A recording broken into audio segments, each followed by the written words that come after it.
Hey, this is Professor Celluloid, and I want to talk to you about the first four episodes of the Chucky television series. Now, you may be wondering, wow, isn't the third season starting airing right now? And I say, yeah, it has, and I wasn't even aware that there was a Chucky television show to begin with. So I finally just started watching it yesterday. And I was pleasantly surprised how decent it was so far. Well, you'd be saying, well, how have you not seen it yet? And I'm just thinking, how should I say this? That, well, there's thousands of streaming services now in hundreds of different television channels. And they're all airing new shows almost every week or so. So a lot of things are going to fall through the cracks. Well, in this case of a giant fucking pit, because I'm like, I don't have time to watch just about almost any of these television shows. And it's just, and I'm not much of a television watcher in the first place. So I'm like, oh, it's Chucky. I kind of like Chucky because he's just a goofy guy who pulls. He's just a goofy guy and a doll. He likes pulling pranks on people. Sure, all these people die by his hands, but hey, it's pretty funny when he murders people. So watch the first four episodes, and there's a lot of positives to it and a lot of negatives too. So first, let me just get the negatives out of the way because everybody wants to hear the negatives, don't you? I mean, that's what most people do. They just like being very cynical of things. So I would say some of the acting's not all that great. Like, I'm thinking of, in particular, in the first episode, the second scene. Like, there's this, like, oh, you get this shot, see, like, this crane shot of, oh, hey, we're seeing this yard sale. And this is how we're introduced to our main character, Jack Wheeler. Jake Wheeler, Jack Wheeler. Let me check the IMDb. It is Jake Wheeler. Oopsie. Now, anyways, you get introduced to him, and he's just looking through the crap that's on sale, and then he finds a good guy doll, aka Chucky. And when he's talking to to the house owner, and he's like, oh, pays her and then leaves. But then she notices that a knife is missing from her knife set. And it's just the line reading she gives is, oh, a knife is missing. That's weird. It's like they went with the cold read and never bothered to do another take. Like, you could have at least had her go, huh, that's weird. There was a knife missing. Huh. Just something like that. But it really felt like that she was just reading the script for the first time and decided to record her doing a cold read. That's how that felt. And then, well, there's some child actors that are not all that great, but I'm like, I don't like to give crap to child actors because they're doing their best. And it's usually not their fault. It's usually because, come on, they're kids. They can't do that much better. And I'm not referring to the teens of the show. The teens are surprisingly not that bad, except for, oh goodness.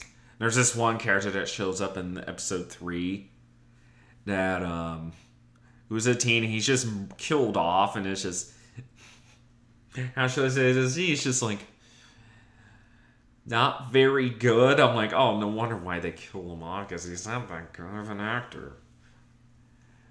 But, okay, let's see, what else? Also, the first episode.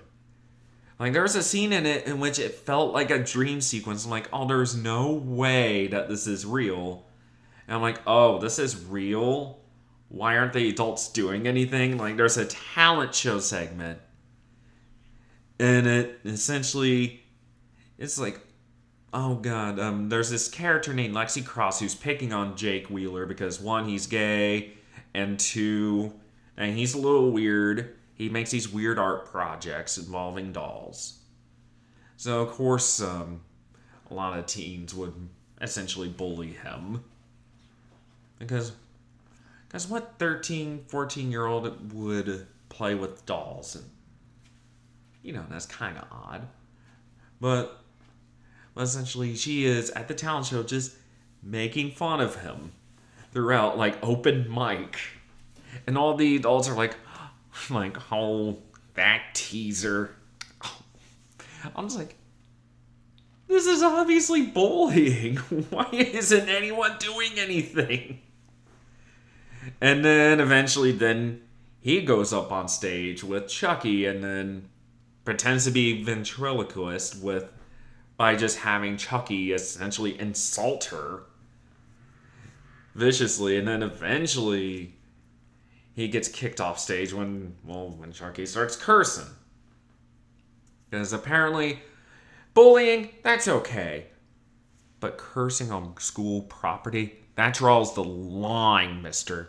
That draws the line. You're not allowed to do that. And also, while most of the kills were rather pretty decent, and like I really like the kill of there's a kill of a housemaid in episode 2, in which Chucky she's just opening the dishwasher, and which I'm like, they do have an explanation for this, but essentially she has the knife sticking up in the dishwasher. And essentially Chucky just pushes her right into it, and essentially knives go right through her face. Like this. I'm just like, oh, that's nasty. That is some nasty shit right there. But then eventually cops like, yeah, some people apparently put knives out like that because they believe it gets the knives cleaner. Like, you can tell that, well, let me see, what's the writer's name again? Ooh, excuse me. Don Mancini just wanted, it's like, oh, I had this idea for a kill, but it makes no sense, but we're gonna do it anyways. I mean, that's pretty much what it is, but hey, don't blame him. It's a good one. Though, I mean, that, and also some of the effects. What I mean by, now back on track to that kill, what I mean by, I was talking about like negatives and like, oh, that doesn't sound like a negative. I'm like, hold on, there's this one kill that is just so poorly staged. It like, sure, there's limitations of using a puppet as a murderer, because you have to essentially do all the shots correctly, do the staging correctly in order to make it look convincing. And unfortunately, in episode 3, there's a murder of a teen, like that Chucky just stabs to death, that looks so unconvincing. Now I'm just like, oh, they didn't shoot this right. Where he's just stabbing this kid in the back, but it looks like the knife is not even going into him. It just looks like it's just, just going by his side. I'm just like, oh. It looks more like he's just poking him with it than anything, not stabbing him. But I will say the setup for that kid getting killed is genuinely hilarious, where he's stalking the bully character that's making fun of Jake. And he unintentionally stabs this kid because he thinks that it's going to be Lexi coming around the corner, not this random kid named Oliver. And he's like, oh shit, I didn't mean to do that. Oh, fuck. Well, oh well. And starts repeatedly stabbing him in the back. Which, hey, happens to the best of us. Now on to the positives. Now I do love how the main character is handled, where essentially him being gay is actually well handled, surprisingly. Because with a lot of TV shows nowadays, like how should I say this? Like whenever there's high school drama, they don't usually portray the gay experience all that well. Because I remember when I was a kid growing up, that even though I was not openly bi yet, a lot of kids would just pick on me regardless, because they like, oh, he's gay. Let's go pick on him. Essentially, and it's like, yeah, I got bullied so bad that they started a rumor I was going to shoot up the school. That's how bad it got. But basically, due to today's age of there being a lot more more acceptance of the gay community, that still doesn't mean that it won't stop kids from being cruel to each other. And so you got Lexi and a bunch of other kids picking on Jake for not only being a little bit weird, but also for being gay. And they hide it under the guise of, no, it's okay to be gay. Just it's okay to admit it. Come on, Jake. Admit it. Huh? Like, essentially, so it's very passive aggressiveness that will get under your skin rather easily. Though the bullying gets, how should I say this? It's very exaggerated to the point I'm like, damn. It's like, how are you gonna make this character Lexi likable in the next few episodes? Because she's in the entire series and becomes like a friend to the main character. Like, she even for the Halloween party, she dresses up as Jake's dead dad and pretends to be electrocuted.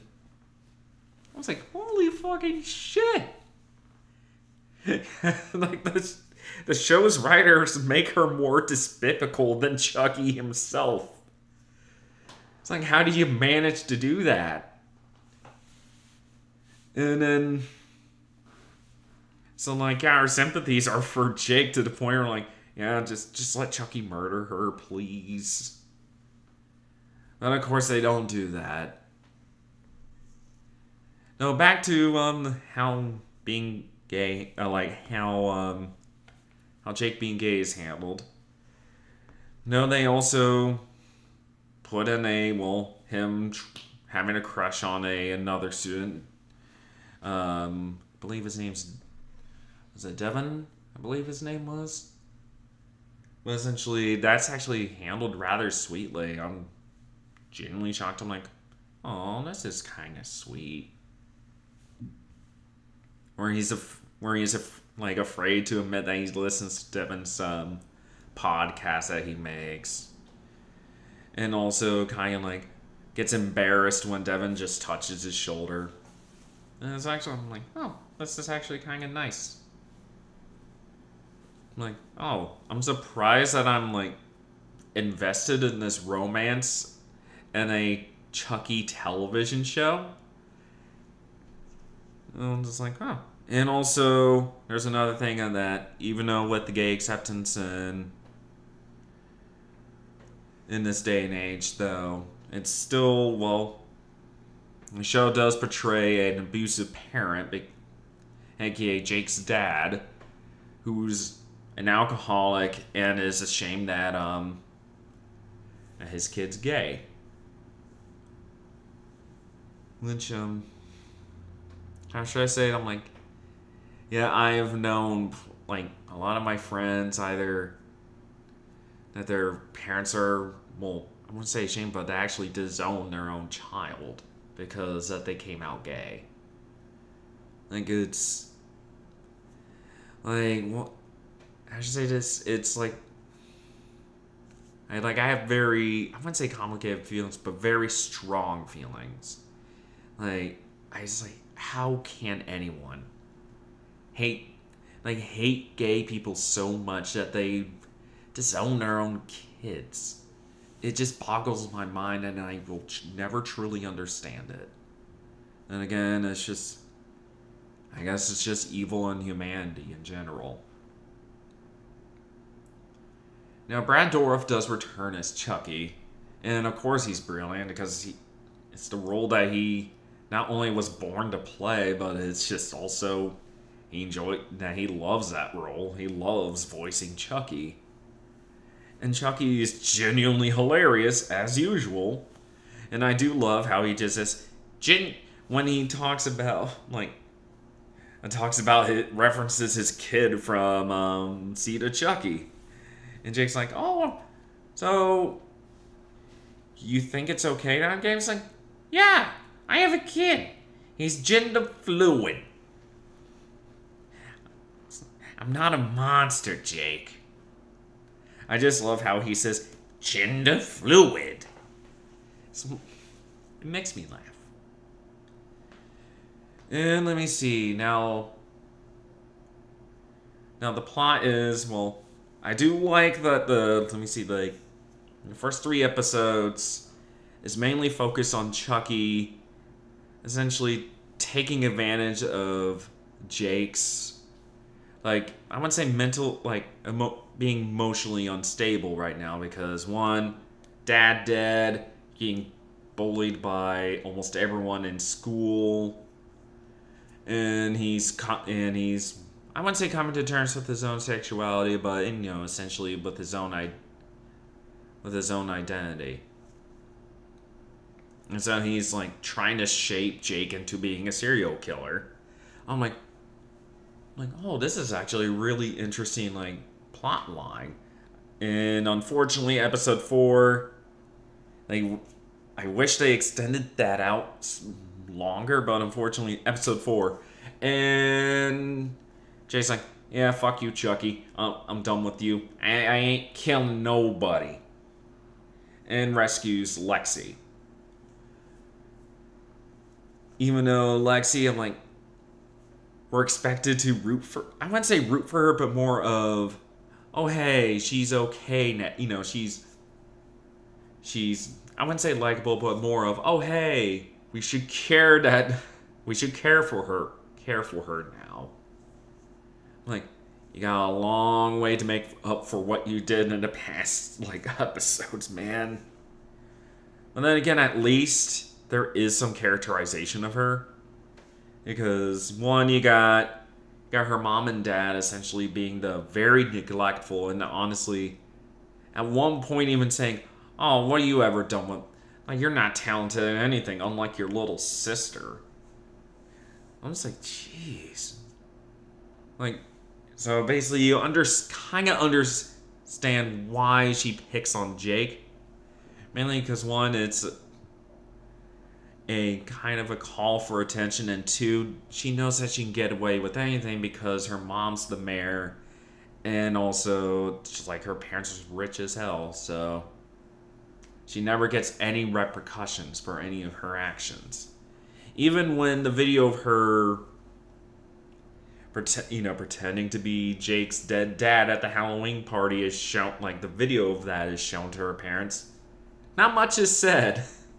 I don't even think they're given a chance to punish her before their house is burned down. I think that's the only time that she ever gets punished by her parents is that well, your sister almost died in that fire, Missy. You're grounded. Now, I almost forgot to mention that how cinematic that the Chucky TV show actually looks like. There's multiple uses of a film technique that I adore to death. It's called the split diopter shot. If you don't know what that is, that's basically where one thing in the foreground's in focus and another thing's in the background's also in focus. And this is very similar to a thing called deep focus.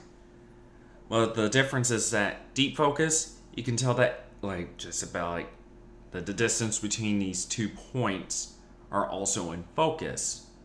Where a split diopter, you can still tell that there's no continuous depth of field. You can see the space between the two objects is out of focus.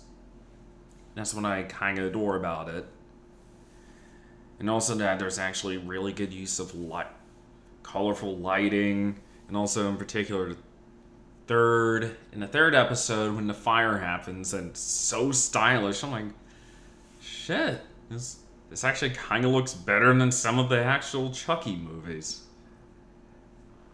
So it actually genuinely looks cool. And also the puppetry is genuinely really good, especially for a TV show, and considering how TV shows are usually on a very low budget per episode. It's actually really good effects. I liked it. Though sure, sometimes Chucky's voice is out of sync with its lip movement, but can't get it that perfect. Though also the same thing happens in the movies, so shit happens. Can't be perfect. Well, like I said, there's probably going to be a lot more character development or plot twists and stuff later on that I have not seen, and yet probably all of you have already seen before. So please don't spoil it for me. I'm just recording what my thoughts are of the show so far before they might either change for the better or for the worse. We'll see when I watch the next 4 episodes.